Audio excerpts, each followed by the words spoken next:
잠을 잘 때마다 거의 매번 꿈을 꾸지요. 매번 꿈을 꿉니다. 그것은 우리가 이렇게 잠을 자더라도 우리의 뇌가 계속 깨어 있고 활동하기 때문입니다. 그래서 우리가 이렇게 잠을 자도 이렇게 꿈을 꾸는 것이죠. 뇌를 연구하는 학자들은 보통 이렇게 말합니다. 꿈이라는 것은 우리가 자는 동안에 우리의 뇌가 우리가 낮 동안에 해소하지 못한 우리의 여러 감정들이 있지 않습니까? 특히 좀 부정적인 감정들, 누군가에 대해서 서운했거나 화가 났거나 또는 어떤 벌어지는 상황 가운데 마음속에 이렇게 분노 같은 게 생길 때 밤에 우리가 자는 동안에 내가 우리의 이 여러 부정적인 감정들을 처리하는 하나의 정서적인 해소 과정을 가지는데 그것이 바로 꿈이라고 합니다. 꿈. 특히 우리 몸의 건강 상태, 그러니까 문제가 생긴 육체 상태에 있지 않습니까? 피곤한 몸의 상태, 그런 몸의 상태에 우리가 정서적으로 스트레스를 받게 되는데 그런 스트레스를 이렇게 내가 자는 동안 꿈을 꾸면서 효율적으로 그것을 해소시킨다. 그렇게 말합니다. 그렇기 때문에 꿈이 기억나지 않는 것입니다. 어제 틀림없이 우리가 꿈을 꿨는데 지금 기억나는 게 있습니까? 내가 우리가 꾸는 꿈을 기억하려고 하지 않습니다. 우리는 어제 우리가 누군가를 만나서 어디를 가고 밥을 먹고 이런 것들은 다 기억이 나는데 꿈을 꿨던 것은 기억이 나지 않죠. 우리의 뇌가 굳이 버려야 될 것, 해소시켜야 될 것을 기억해서 저장할 필요가 없기 때문입니다. 우리 뇌는 우리 꿈을 간직하려고 하지 않습니다. 그럼에도 불구하고 우리에게 좀 선명하게 그리고 오랫동안 기억에 남는 꿈들이 있죠. 한번 생각해 보십시오. 그 꿈은 내가 지금도 생생하게 기억이 나는데 하는 그런 꿈들이 있을 겁니다. 그리고 반복되는 꿈들, 비슷한 꿈인데 그 반복되는 꿈들이 있을 것이에요. 저 같은 경우에 자주 반복되는 꿈은 설교하려고 강단에 섰는데 설교 준비가 전혀 안 돼 있는 것입니다. 그래서 앞에서 이렇게 정말 이렇게 난감한 그런 경험들, 그리고 다시 군대 입대하는 거. 아주 끔찍하죠. 그리고 저는 자주 날아다닙니다. 요즘 무빙이라는 드라마의 조인성이 배우처럼 정말 하늘을 날아다니는 꿈을 자주 꿔요. 그리고 특히 이렇게 어떤 소풍이나 야외 나들이를 이 사람들하고 갔는데 제가 속옷만 입고 있는 속옷만 그런 꿈을 좀 자주 꿔요, 저는. 그리고 누군가하고 다투는데 이렇게 주먹을 이렇게 날렸는데 주먹이 안 나가는 그런 꿈을 꿉니다. 그리고 무서운 꿈들도 있죠. 지금도 아주 선명하게 기억나는데 제가 국민학교, 그러니까 지금의 초등학교죠. 국민학교를 다닐 때 우리 집 화장실에 귀신이 나타난 거예요. 이렇게 처녀 귀신 같은 귀신이 나타났는데 그래서 무서워서 물건을 집어 던졌는데 그 물건이 날아가지가 않았던 그런 꿈은 지금도 아주 선명하게 기억납니다. 아주 오래된 꿈인데 거의 한 40년도 더 된 꿈이겠죠. 그런데 여러분, 그렇게 꿈이 아무리 우리 존재와 우리 하루에 관련된 정신적인 이 해소 과정이라 해도, 그리고 아무리 선명하게 기억에 남는 그리고 자주 반복되는 꿈이 있다 해도 그 꿈은 우리 현실에 실제적인 의미도 없습니다. 그리고 아무런 도움도 되지 않습니다. 꿈은 우리에게. 꿈은 그저 꿈이죠. 여러분, 돼지 꿈 꾸고 복금 단천된 사람들 본 적 있습니까? 꿈은 꿈일 뿐입니다. 현실에 아무 도움도 안 돼요, 꿈은. 그런데 여러분, 하나님의 말씀도 우리가 늘 묵상하고 또 주일마다 이렇게 우리가 같이 듣는 이 하나님의 말씀도 우리에게 그런 꿈과 같을 때가 사실 대부분입니다. 하나님 말씀도 우리가 꾸는 꿈 같을 때가 대부분이에요. 우리가 전심으로 아멘 하는 성경에 이렇게 기록되어 있는 하나님의 말씀도 우리의 꿈처럼 자주 비현실적입니다. 말씀도 비현실적이에요. 꿈도 비현실적이지만 하나님의 말씀도 비현실적이에요. 일단 하나님의 말씀은 많이 순진합니다. 우리가 말씀을 읽어보면 하나님의 말은 좀 순진하다 이런 생각이 드는데, 원수를 사랑하라고 하세요. 하나님 원수를 사랑하라. 그리고 손으로 악을 이기라고 말합니다. 하나님 손으로 악을. 그리고 오른쪽 뺨을 누가 탁 때리면 너의 왼쪽 뺨도 그 사람이 때릴 수 있도록 딱 돌려대라 이렇게 말합니다. 여러분, 그렇게 하면 어떻게 됩니까? 이 한국 사회에서는 살아남기가 어렵죠.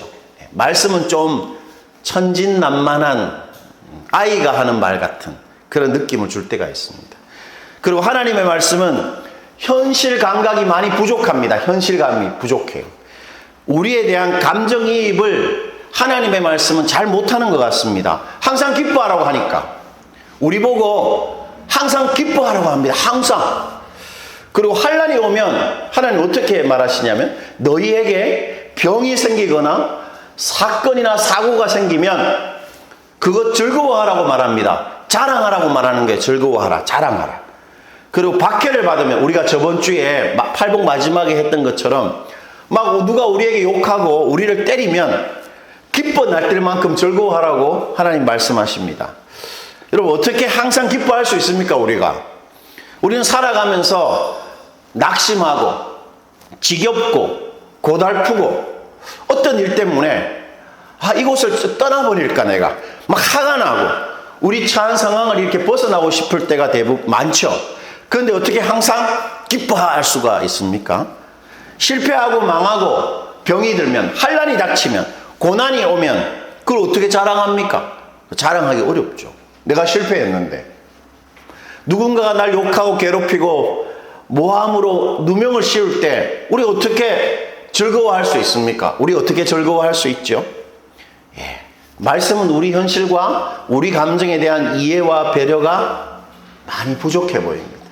우리가 느끼는 감정, 우리 상황에 대한 이해가 말씀은 좀 부족한 게 아닌가 그런 생각이 듭니다. 그리고 말씀은 무엇보다 무모하고 심지어 무책임합니다. 하나님의 말씀은 참 무모하고 무책임해요. 종일 말씀 묵상하면, 말씀 읽기만 하면 충분하다고 하나님 말씀하십니다. 말씀 묵상하면 진짜 행복하게 된다 그렇게 말하는데, 복 있는 사람은 오직 여호와의 율법을 즐거워하여 그의 율법을 주야로 묵상하는 자로다. 진짜 행복한 사람은 말씀 읽는 사람이다. 말씀 묵상하기만 하면 정말로 행복해질 수 있다. 하나님 그렇게 말하십니다. 그리고 먼저 그분의 나라와 의를 구하기만 하면 우리가 애쓰거나 힘쓰지 않아도 우리 삶의 실제 필요가 다 채워진다고 말합니다. 우리가 인생을 살아가면서 막 취업하려고 애쓰고 막 어떻게 했든지 좀 뭔가 우리 인생을 좀 이렇게 잘 지켜내려고 애쓰지 않아도 먼저 하나님 나라와 의를 구하기만 하면 하나님께서 그러한 것들 반드시 채워주시겠다 그렇게 말하고 있습니다. 그리고 우리 인생에 어떤 나쁜 일, 어떤 사건과 사고가 일어나도 하나님이 그것을 반드시 우리에게 제일 좋은 선으로 만들어내신다. 하나님이 우리에게 제일 좋은 선으로 만들어내신다고 말합니다. 이렇게 말씀하시죠. 우리가 알거니와 하나님을 사랑하는 자 곧 그의 뜻대로 부르심을 입은 자들에게는 모든 것이 합력하여 선을 이루느니라. 어떤 일이 일어나도 다 좋은 일로 바뀐다는 것입니다. 여러분, 이런 말씀이 우리 현실에 정말 의미가 있습니까? 우리에게 이런 말씀이 정말 도움이 됩니까? 말씀 묵상하면 된다는 말이 진짜 나의 현실에 진짜 도움이 되는가 하는 것입니다. 우리 현실은 장난이 아닙니다. 어떤 면에서. 그렇죠. 그야말로 한국 사회는 우리에게 자주 가혹하고 너무 무정하지요. 그야말로 무한 경쟁이고 적자생존입니다. 능력이 있어야 되고 부모를 잘 만나야 되고 그리고 약삭 빨라야 됩니다. 그리고 무엇보다 운이 좋아야지 이 한국 사회에서 그나마 내 것을 딱 차지하고 살 수 있지요. 그런데 우리 주님 말씀은 우리에게 매번 좀 허무맹랑한 꿈 같습니다. 우리가 어제 꾸었던 꿈처럼 내 일상에 별로 도움이 되지도 않고 좀 실제로 나에게 의미를 주는 것 같지도 않습니다. 그러나 여러분, 이 하나님의 말씀이 꿈처럼 우리에게 자주 허무맹랑하게 보이는 이유가 있습니다. 하나님의 말씀이 꿈같이 느껴질 때, 나한테 별로 도움이 되지 않는다고 느껴지는 이유가 분명하게 있는 것입니다. 하나님의 말씀이 우리에게 비현실적일 수밖에 없는 이유는 이 하나님의 말씀이 곧 하나님의 행동이기 때문입니다. 여러분, 저를 한번 보세요. 잘 들어보세요. 이 중요한 개념인데, 하나님의 말씀은 언제나 하나님의 행동입니다. 행동. 여러분, 이 우주상에서 그 사람이 하는 말과 그 사람이 하는 행동이 완전하게 일치하는 존재가 있습니다. 그가 누굽니까? 바로 우리 하나님입니다. 하나님의 말은 반드시 하나님의 행동입니다. 이런 것인데요. 창세기 1장 3절입니다. 제가 한번 읽어볼게요. 하나님이 이르시되 빛이 있으라 하시니 빛이 있었고, 하나님이 말했습니다. 빛이 있으라 했더니 어떤 일이 벌어졌습니까? 빛이라는 하나님의 행동으로 말미암은 현실이 딱 생겨나는 것입니다. 하나님이 말하시는 그것은 언제나 하나님의 행동이 되고 반드시 우리의 현실이 됩니다. 그렇기 때문에 하나님의 말씀이 우리가 사는 세상을 만든 것입니다. 우리는 그저 내가 엄마 뱃속에서 그냥 태어났고 이 지구가 그저 이렇게 생겨났다. 그래서 우리는 그냥 이 지구에서 산다고 생각하지만 이 지구와 우리는 다 하나님의 말씀이 만든 것입니다. 우리의 현실의 모든 것은 실은 하나님의 말씀으로 이루어진 것입니다. 때문에 하나님의 말씀은 우리의 현실을 초월해 있는 것입니다. 좀 어려워지죠, 갑자기. 이런 뜻입니다. 우리가 사는 세상은 어떻습니까? 원인이 있으면 반드시 결과가 있는 인과법칙으로 이루어진 현실 속에서 우리는 살죠. 뭐 공부를 잘하면 수능 성적이 좋고, 수능 성적이 좋으면 좋은 대학을 가는 그런 원인과 결과로 이루어진 인과법칙 속에서 우리는 살아가고 있습니다. 그런데 그래서 원수를 사랑하면 어떻게 됩니까? 이용당하죠. 그 원수한테. 원수를 사랑하면 안 되죠. 원수를 사랑하는 게 원인이 되면 결과는 어떻게 주어지냐면 무시당하고 이용당합니다.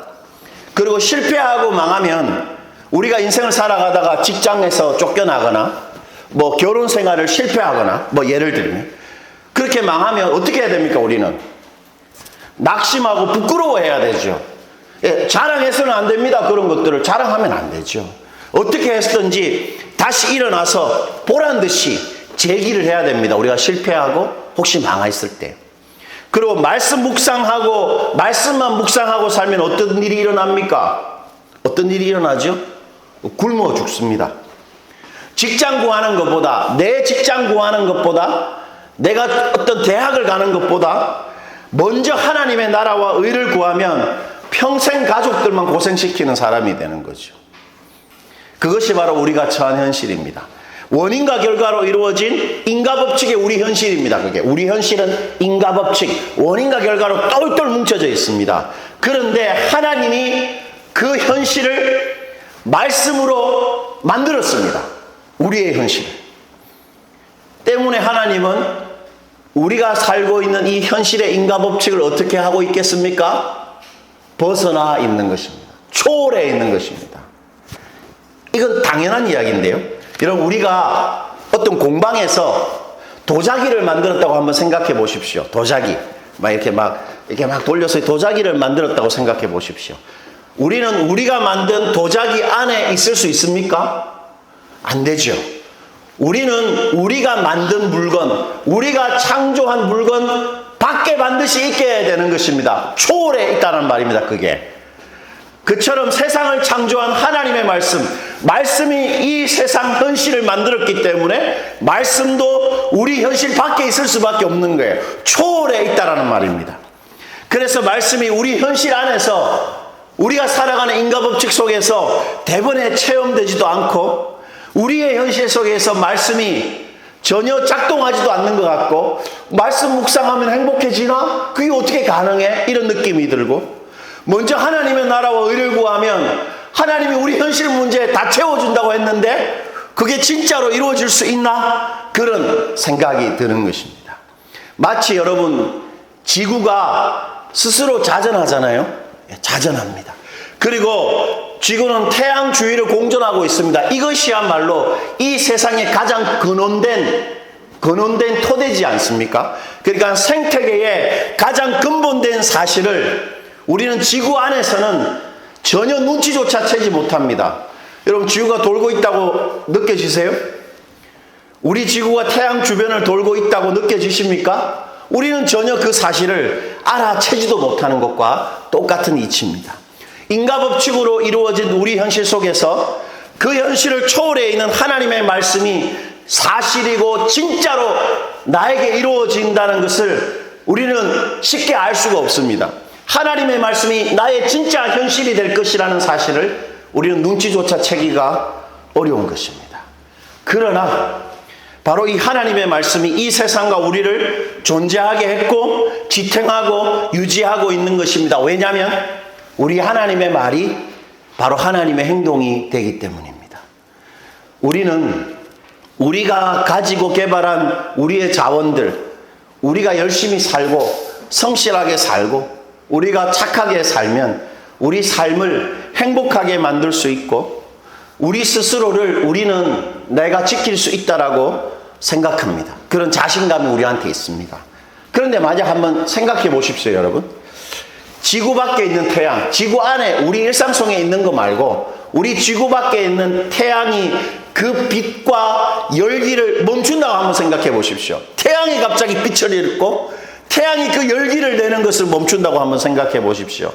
우리가 이 지구 안에서 아무리 우리가 가진 우리 힘으로 잘 살려고 해도 지구를 초월해 있는 태양 없이는 이 세상에 생존할 수 있는 사람은 단 한 사람도 없는 것입니다. 마찬가지입니다.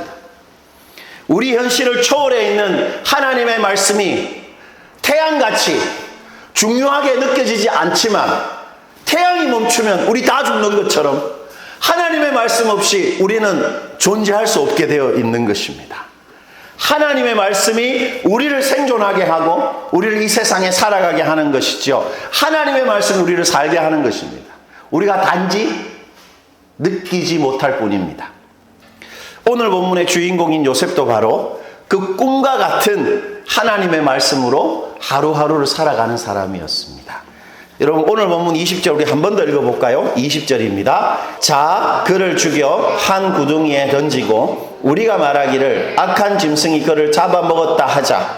그의 꿈이 어떻게 되는지를 우리가 볼 것이니라 하는지라. 여러분, 여기서 누군가를 죽이려고 하죠. 어떤 사람들이 누군가를 죽이려고 합니다. 이 죽이려고 하는 그 사람은 바로 야곱의 11번째 아들 요셉입니다. 그 유명한 요셉. 그리고 요셉을 죽이려고 하는 우리가 이렇게 말하죠. 우리들은 요셉의 10명의 이복 형님들입니다. 이복 형님들. 우리가 자세한 사연을 알 수 없어요. 성경이 말하고 있지 않기 때문에. 그러나 분명한 것이 있습니다. 분명한 것은 이 요셉이 죽이고 싶을 정도로 정말 나쁜 놈이라는 것입니다. 요셉의 10명의 형제들, 물론 어머니가 다 다릅니다. 요셉의 10명의 형님들은 어머니가 다 달라요. 그래도 아버지가 같죠. 친형들입니다. 친형들 10명 다. 이 이복 형들이 자신의 동생을, 그것도 10명 모두가, 10명의 형님들 모두가 다 죽이고 싶어 했다는 겁니다. 죽이고 싶어 했어요. 여러분, 보통 우리는 강력 범죄자들이 그 아주 악하고 저 사람 이 세상에 나오면 안 되고 감옥에 있어야 된다고 우리는 생각하잖아요. 그런데 범죄자의 가족들, 그러니까 가해자의 부모님들 특히는 그렇게 생각하지 않습니다. 우리 애가 저 나쁜 짓을 할 때는 뭔가 이유가 있었을 것이다. 그렇게 생각합니다. 여러분, 자신의 남편을 토막살인하고 그리고 의붓 아들에 대한 살해 의혹까지 받는 여자죠. 이제는 우리가 가물가물한데 기억이 제주도의 고유정. 그런 여자라도 그 고유정의 친동생은 이렇게 말합니다. 우리 누나 평소에 정말 착한 사람이다. 아마 그런 행동을 했을 때는 다 이유가 있었을 것이다 라고 기자한테 인터뷰를 하는 거죠. 그런데 요셉의 형들도 가족들입니다. 그런데 가족인데도 요셉을 죽이려고 합니다. 분명 요셉에게는 10명의 형들이 죽이고 싶어 할 정도의 심각한 문제가 있었음이 틀림없습니다. 아마도 형들의 그 집단적인 살이 요셉을 죽여야 되겠다고 생각하는 그 집단적인 살해하고 싶은 마음은 요셉의 꿈하고 깊은 관련이 있습니다. 요셉의 꿈하고. 왜냐하면 20절 여러분 다 생각해 보시면 형들이 요셉과 요셉의 꿈을 동일시하고 있습니다. 형들이 요셉과 요셉의 꿈을 똑같이 생각하고 있습니다. 그래서 요셉이 죽으면 그의 꿈도 이루어지지 않을 텐데 그 꿈이 어떻게 되는지 우리 한번 보자. 형들이 그렇게 생각한 것입니다. 그러니까 요셉이 죽으면 요셉의 꿈도 끝난다. 이렇게 생각하면서 이 꿈과 요셉을 동일시하고 있는 거죠. 요셉의 꿈이 뭡니까, 여러분? 요셉의 꿈이 뭐죠? 요셉의 꿈은 두 가지죠. 연달아서 꾼 꿈인데 바로 창세기 37장 6절과 7절 제가 한번 읽어볼게요. 요셉이 그들 바로 형들입니다. 그들에게 이르되 청하건대 내가 꾼 꿈을 들으시오. 우리가 밭에서 곡식단을 묶더니 네 단은 일어서고 당신의 단은 네 단을 둘러서서 절하더이다. 무슨 말입니까? 형님들이 나한테 고개 숙여서 절하게 될 것이다 라는 꿈이죠. 좀 이렇게 대략 난감합니다. 이런 꿈을 사실 말하면 안 되는데 그 형들한테 말했어요. 이 문제가 있는 청소년이죠. 그리고 창세기 37장 9절입니다. 제가 한번 읽어볼게요. 요셉이 다시 꿈을 꾸고 그 형들에게 말하여 이르되 내가 또 꿈을 꾼즉 해와 달과 11별이 내게 절하되이다 하니라. 이 해와 달은 그 요셉의 아버지 어머니를 말하고 11별은 요셉의 형들과 자기 동생 베냐민을 말합니다. 그러니까 자신한테 다 절한다는 겁니다. 그걸 두 번이나. 아마 중고등학교 정도 될 텐데 이 청소년이 두 번씩이나 당신들이 나한테 절한다는데 이렇게 그런 꿈을 꿨다고 말했던 것입니다. 이 요셉의 반복된 꿈의 요지가 뭡니까, 여러분? 이 꿈의 핵심이 뭐죠? 형들이 자기에게 엎드려 절한다는 거잖아요. 그런데 이러한 죽음을 부르는 도발적이고 허무맹랑한 요셉의 꿈이 결국 어떻게 됩니까, 여러분? 꿈이 어떻게 되죠? 요셉의 꿈이? 이루어집니다. 창세기 42장 6절입니다. 우리 한번 읽어볼까요? 자, 읽어봅시다. 때에 요셉이 나라의 총리로서 그 땅 모든 백성에게 곡식을 팔더니 요셉의 형들이 와서 그 앞에 땅에 엎드려 절하며 꿈이 이루어졌습니다. 이거 허무맹랑한 꿈, 말도 안 되는 꿈, 그게 진짜 이루어져 버린 거예요. 그렇다면 요셉의 이 비현실적인 말도 되지 않는 꿈이 어떻게 현실이 되었을까요? 어떻게 이 꿈이 현실이 되었을까요? 그것은 요셉의 꿈은 누구의 꿈이었습니까? 하나님의 꿈, 바로 하나님의 말씀이었기 때문입니다. 여러분, 요셉이 꾼 꿈은 어떤 비전이나 내가 하고 싶은 게 아니고 하나님이 꾸게 한 꿈, 바로 하나님의 말씀이었던 것입니다. 시편 105편이 그것을 이렇게 표현하는데 그가 한 사람을 앞서 보내셨으며 요셉이 종으로 팔렸도다. 그의 발은 착고를 차고 그의 몸은 쇠사슬에 매였으니 곧 여호와의 뭡니까? 말씀이 응할 때까지라. 그의 말씀이 그를 단련하였도다. 시편은 아주 명확하게 요셉의 꿈은 그냥 요셉의 원함이나 소망이 아니고 하나님의 말씀이다 라고 분명하게 우리에게 말해주고 있습니다. 자, 우리는 여기서 우리 꿈과 같은 우리 하나님의 말씀에 두 가지 중요한 사실을 발견할 수 있습니다. 여러분 저를 한번 보시겠어요? 여러분 한번 보십시오. 이 두 가지가 중요합니다. 우리 두 가지 이거 반드시 기억해야 되는데, 첫째, 하나님의 말씀은 비록 꿈 같지만 반드시 우리의 현실이 된다. 우리가 꾸는 꿈은 현실이 안 되지만 하나님의 말씀은 비록 꿈 같은 느낌이 들어도 반드시 현실이 된다는 것입니다. 요셉의 꿈처럼 우리가 믿는 하나님의 말씀도 대부분 우리에게 현실적으로 이루어질 가능성이 거의 희박해 보입니다. 희박해 보여요. 무엇이든지 원하는 대로 구하라 그리하면 이루어질 것이다. 진짜로? 예, 이루어지기가 희박해 보입니다. 아니면 적어도 나한테는 해당이 안 되는 것 같아요. 하나님의 말씀은 참 좋은데 나한테는 이루어지지 않는 것 같다는 느낌이 듭니다. 그리고 지금 내 인생에 긴급하고 중요한 이 현실 문제, 우리 고3 아이들인 준우 우연이 같은 경우에 이렇게 설교 듣는 일이 의미가 있겠습니까? 빨리 좀 더 공부해가지고 이렇게 점수를 올려야 되는 거죠. 우리의 긴급하고 중대한 현실 문제에 하나님의 말씀은 거의 실제적인 도움이 되지 않는 것 같아요. 꿈 같습니다.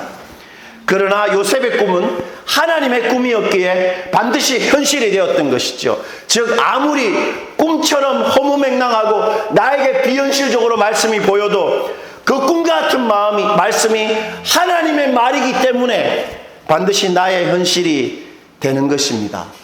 어떻게 그렇게 말할 수 있습니까? 다시 말하지만 하나님의 말은 언제나 하나님의 행동이기 때문에 우리 이거 기억하는 겁니다. 말씀 묵상할 때 참 좋은 말이네 이게 아니고 이 말은 하나님의 행동이다. 이 말은 하나님의 행동이기 때문에 나에게 현실이 될 수 있다. 이 허무맹랑한 말이 내 인생의 사실이 될 수 있다. 우리가 그거 믿을 수 있는 것입니다. 이사야 55장 10절과 11절에서 하나님 자신 있게 그것을 이렇게 말합니다. 우리 이것을 한번 읽어볼게요. 같이 읽어봅시다. 이는 비가 눈이 하늘에서 내려서 그리로 되돌아가지 아니하고 땅을 적셔서 소출이 나게 하며 싹이 나게 하여 파종하는 자에게는 종자를 주며 먹는 자에게는 양식을 줌과 같이 내 입에서 나가는 말도 이와 같이 헛되이 내게로 되돌아오지 아니하고 나의 기뻐하는 뜻을 이루며 내가 보낸 일에 형통함이니. 여러분 이 나무가 키가 한 30cm 정도 자랐습니다. 한 5개월 동안 우리 사랑이가 매주 주일날 와서 이 나무한테 뭘 줬습니까? 물을 줬어요. 물을 주니까 이 나무를 받치고 있는 흙에 물이 스며들잖아요. 하늘에서 떨어지는 비는 반드시 땅에 스며듭니다. 그래서 모든 나무와 작물의 생명의 근원이 되죠. 이렇게 자라게 합니다. 그래서 열매를 맺게 하고 소출이 나게 하는 것입니다. 그처럼 하나님의 입에서 나간 모든 말도 우리가 사는 이 땅에서 하나님의 행동이 되는 것입니다.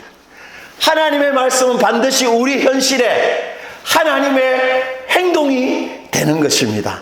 때문에 하나님의 말씀은 전부 다 우리의 현실이 될 수 있습니다. 그거 믿어야 한다. 하나님 오늘 그렇게 말합니다. 그게 첫 번째입니다. 두 번째, 하나님의 말씀이 나와 내 인생을 이끌고 말씀이 나를 지키고 보호합니다. 내가 내 인생 지키는 게 아닙니다. 우리 가정은 가장이 지키는 게 아닙니다. 하나님의 말씀이 우리 가정을 지키는 것입니다. 여러분 형들이 요셉이 죽으면 또는 요셉이 망하면 요셉의 꿈도 끝난다 이렇게 생각했잖아요. 맞는 말이죠. 요셉이 죽으면 요셉이 꾸는 꿈은 사라지는 거 아닙니까? 이루어지지도 않고. 그래서 자 요셉이 구덩이에 빠져 죽을 것이니 요셉의 꿈이 어떻게 되는지 한번 보자 그렇게 말했던 것입니다. 그러나 요셉은 죽지도 않고 망하지도 않았습니다. 왜 죽지도 않고 망하지도 않았습니까? 형들 가족이 죽이려고 했는데 왜냐하면 요셉의 꿈이 이루어지지 않았기 때문이죠. 이게 무슨 말입니까? 이 말은 요셉이나 요셉에게 일어나는 현실적인 상황이나 사건 사고가 요셉의 인생을 좌우했던 게 아니고 요셉이 꾼 하나님의 꿈이 요셉의 인생을 좌우했던 것입니다. 똑같습니다. 내가 내 인생을 좌우하는 게 아니고 나에게 일어나는 사건들과 나의 일이 내 인생을 좌우하는 게 아니고 하나님의 말씀이 내 인생을 좌우하는 것입니다. 가족관계가 완전히 파탄이 났습니다. 형들이 나를 죽이려고 했으니까 끔찍한 일이잖아요. 가족관계가 다 깨어졌다. 그리고 내가 노예가 되었다. 인생을 실패한 밑바닥이 되었다. 내가 누명을 썼다. 나한테 일어나서는 안 될 정말 나쁜 일이 일어난 것이지요. 그것이 요셉의 인생을 좌우하지 않았고 바로 요셉이 꾼 꿈, 하나님의 말씀이 요셉의 인생을 좌우했던 것입니다. 왜 그런 일이 일어났습니까? 하나님의 말씀은 하나님의 행동인데 하나님의 행동을 이 세상에 그 누구도 그 무엇도 막을 수가 없기 때문이지요. 하나님이 행동하면 그냥 그 행동이 이루어지는 것입니다. 참으로 우리 인생은 우리의 선택이나 우리 실력이나 우리 상황이 아니라 우리가 믿는 하나님의 말씀에 의해서 좌우되는 것입니다. 그 두 가지. 하나님의 모든 말씀은 나의 현실이 된다. 그리고 두 번째는 뭡니까? 내가 내 인생을 좌우하는 게 아니고 하나님의 말씀이 내 인생을 어떻게 한다고요? 좌우하는 것이다. 우리 이 두 가지 믿는 것입니다. 그러면 여러분, 하나님의 꿈을 꿔야 됩니다. 우리 모두 하나님의 꿈을 꿔야 돼요. 하나님의 꿈은 어떻게 꿉니까? 꿈이 뭐죠? 하나님의 꿈이? 말씀이죠. 읽어야 됩니다. 말씀을 안 읽으면 꿈을 꿀 수가 없어요. 하나님의 꿈이 뭔지를 모르고 말씀을 읽지 않으면 어떤 면에서 하나님의 말이 나의 현실이 안 되는 거죠. 꿈을 꿔야 됩니다. 말씀을 읽어야 돼요. 그리고 또 어떻게 해야 됩니까? 그 말씀에 나를 내맡게 해야 됩니다. 여러분 아마 성경 인물 중에 가장 황당한 하나님의 말씀을 들은 여자는 누구겠습니까? 예수님의 모친 마리아입니다. 어떤 황당한 말을 들었죠? 네가 아기를 가질 것이다. 그러니까 마리아가 대뜸 뭐라 그랬습니까? 그 말에 저는 남자 경험이 없는 처녀인데 어떻게 아기를 임신하냐고 그 하나님의 말씀대로 이루어지지 않을 거라고 하니까 천사가 뭐라고 말했죠? 대저 하나님의 말씀은 능치 못함이 없다. 무슨 말입니까? 하나님의 말씀은 너의 현실을 초월해 있다. 너의 현실은 남자 경험이 없으면 절대로 아기를 임신할 수 없는 이 현실이지만 하나님의 말씀은 너의 그 현실을 초월해 있다. 능치 못함이 없다. 그렇게 말한 것입니다. 그러자 마리아가 어떻게 말했죠? 누가복음 31장 38절입니다. 마리아가 이르되 주의 여종이오니 말씀대로 내게 이루어지리이다. 말씀대로 내게 이루어진다는 말이 뭡니까? 이런 고백이죠. 제가 믿겠습니다. 그 말씀이 정말 이루어지는 거 믿겠습니다고 했는데 그 말의 의미는 제가 하나님의 그 말씀에 저의 인생을 완전히 내맡기겠습니다라는 말입니다. 왜냐하면 만약에 마리아가 임신을 하게 되면 어떤 일이 벌어지는 것입니까? 실제로 정혼한 여자가 다른 남자랑 성관계를 해서 임신한 것이 되죠. 그러면 그 당시 법으로 의하면 죽을 수도 있었던 것입니다.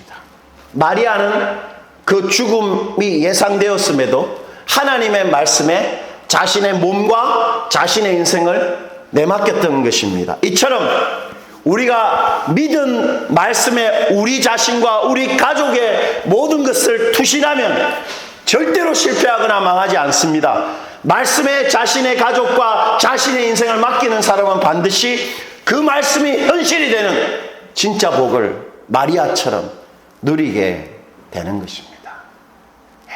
두 가지 기억합시다. 하나님의 모든 말은 현실이 된다. 그렇게 묵상을 하는 거죠. 이것은 하나님의 행동이니까 나의 현실이 될 것이다. 그리고 내가 열심히 살아서 내 인생을 옮겨지는 게 아니다. 바로 하나님의 말씀이 내 인생을, 내가 믿은 그 하나님의 말씀이 내 인생을 끝까지 이끌고 붙들 것이다. 이 두 가지를 믿는 것입니다. 그래서 매일 말씀을 읽어야 합니다. 읽되 믿은 그 말씀에 우리 자신을 내맡겨야 하는 것입니다. 그러면 마리아 같이 그 말도 안 되는 허무맹랑한 말씀이 현실이 되는 그런 복을 우리가 반드시 누리게 될 것입니다.